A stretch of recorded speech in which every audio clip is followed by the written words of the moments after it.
Well, another Cutie Mark episode so soon after Bloom and Gloom. I kind of preferred these when they were a little more spread out. Having another one so soon just kind of feels redundant. Oh, why am I complaining? I always look forward to these kinds of episodes.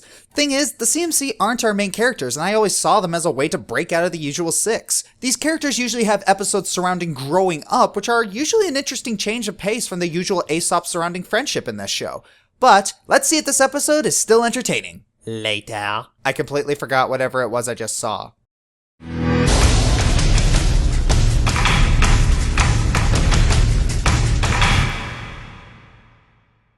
You know, I kinda want the CMC to get their cutie marks already. I mean, it's been a long time. We've learned plenty of lessons about growing up and finding your life's direction, usually to be forgotten by the next time around. I know this is difficult territory for the writers. Once the CMC get their cutie marks, their role will take a drastic shift. The role of the clubhouse will probably change, the club itself will have to be changed, and the staff are probably still planning the moment to make sure they don't screw it up. But at this point, it just feels like they're stalling, and that really shows in this episode.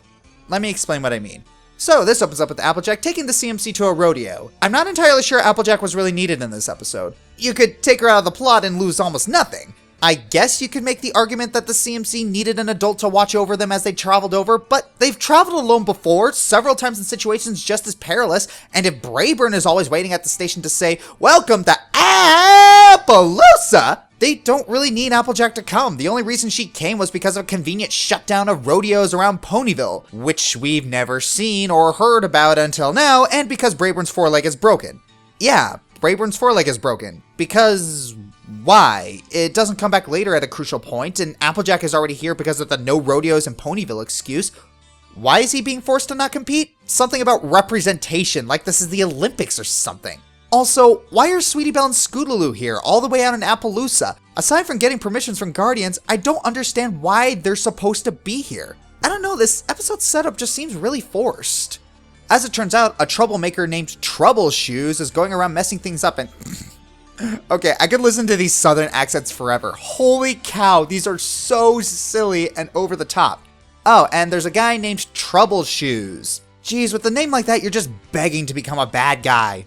Or an outlaw, or something. I don't know. So Brayburn is told to look after the fillies while everyone else does things, and I'm glad we get to spend some time with him. Now, it's great that we have a show where females are consistently contributing and leading to solve the problem of the day.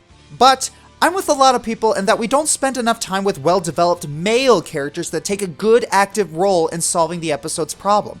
I don't think it's too much to ask. I mean, the only one we have is Spike, and even that's not consistent. Discord is beyond a terrible role model. Shining Armor is interesting, but his contributions are almost an afterthought. Cheese Sandwich is decent, but he did technically serve as the antagonist for the episode. And many others are kinda not worth mentioning. So when this episode appeared, I was very surprised that Brayburn might actually get some development. So what do we learn about him? You hear?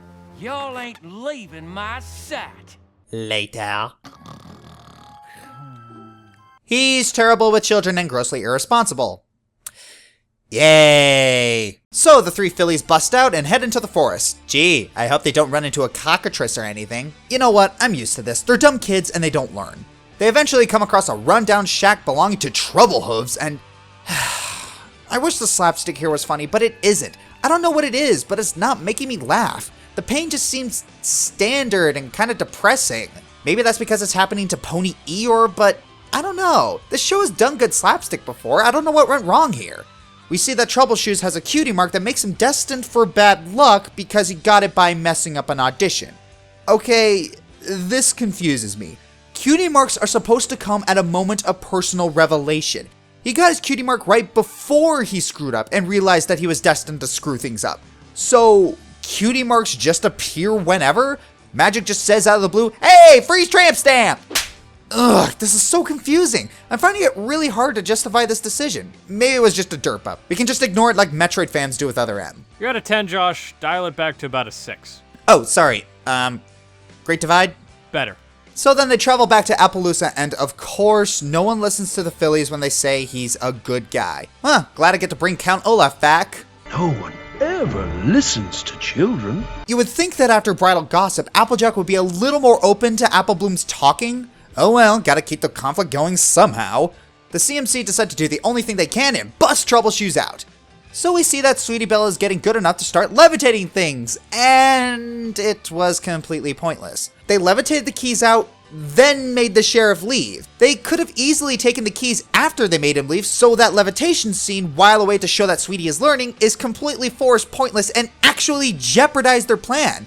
Oh wait, there was a point, to show that the sheriff is completely irresponsible, leaving a prison cell unguarded with the keys just hanging on the wall. So the CMC get troubleshoots out and they help him discover the correct way of looking at his talent. The slapstick here was a little better, though it constantly got bogged down by troubleshoots. Woe is me. And then we get the moral. Okay, I see what they were trying to go for. He got his cutie mark because he understood that what made him unique was he was a klutz and messed things up to make others laugh, but he misinterpreted it to be just having a destiny consisting of bad luck. Thing is, a lot of people in real life understand what their gifts are or what makes them special or unique, but they apply said things or interpret them the wrong way, which leads to unhappiness. Small touch, but I enjoy that even though they understand that everything Troubleshoots did was an accident, he still caused damages and has to slowly work to repay it. So I think the ending's good, but while I like the idea of the moral, the episode just, well, bored me. It was really hard to think of jokes or even worthwhile observations for this review. It did get funny later on, but the whole episode just felt like filler. Okay, now most of these episodes technically are filler. It's a slice of life comedy, but this episode actually felt pointless. It gave nothing to me. I like the concept, what if there was a pony not happy with their cutie mark, but they kind of blew it. I don't know, am I taking this too seriously?